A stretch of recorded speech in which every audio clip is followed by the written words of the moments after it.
వర్షాకాలంలో గనక చూసుకున్నట్లయితే కంది గనక చూసుకున్నట్లయితే గత సంవత్సరం డేటా ప్రకారము దాదాపు 4.7 లక్షల ఎకరాలలో సాగు చేయడం జరిగింది.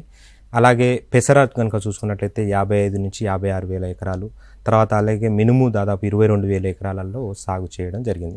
బొబ్బర కొద్దిమేర సాగు చేయడం జరిగింది. ఇవి ముఖ్యంగా వర్షాకాలంలో పండించే ముఖ్యమైన అపరాల పంటలు. ఓకే, అంటే అపరాల పంటలకు సంబంధించి నేలలు ఎలాంటి నేలల్లో ఎక్కువగా పండుతాయి, అసలు ఎలాంటి నేలలు అవసరం వాటికి?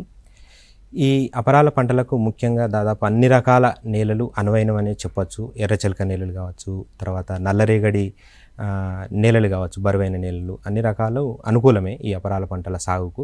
ముఖ్యంగా చౌడు నేలలు కొంతమేర పనికిరావు, తర్వాత మురుగునీరు నిలిచే నేలలు కూడా పనికిరావు. ఇవి కాకుండా మధ్యస్థ నేలలైనా, బరువు నేలలైనా, తర్వాత ఎర్రరేగడి నేలలైనా ఏదైనా మనం వేసుకోవడానికి మంచి అనువైన నేలలని చెప్పుకోవచ్చు. నేలల తర్వాత టైం కూడా చాలా ఇంపార్టెంట్ కాబట్టి సమయం, అంటే ఏ సమయంలో విత్తుకోవడం బెటర్ అపరాల? ఈ వానాకాలంలో కనుక చూసుకున్నట్లయితే ఈ అపరాల పంటలను ముఖ్యంగా విత్తుకునే సమయం చాలా ఇంపార్టెంట్.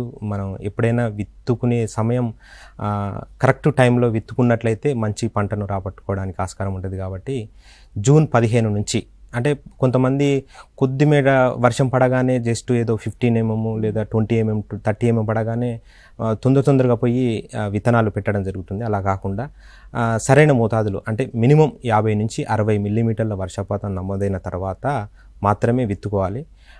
దాదాపు ఇప్పుడు రాష్ట్రం అంతటా దాదాపు పడుతున్నాయి కాబట్టి ఇప్పుడు సమయం కరెక్టే. జూన్ 15 నుంచి జూలై 15 వరకు విత్తుకోవచ్చు కంది పంటను. పెసర మినుము కూడా అదే.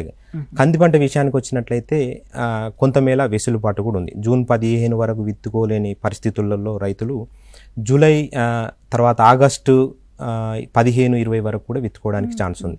కొంతమేర విత్తన మోతాదు పెంచుకొని సాళ్ళ మధ్య దూరం తగ్గించుకొని మనం విత్తుకోవడానికి ఆస్కారం ఉంది.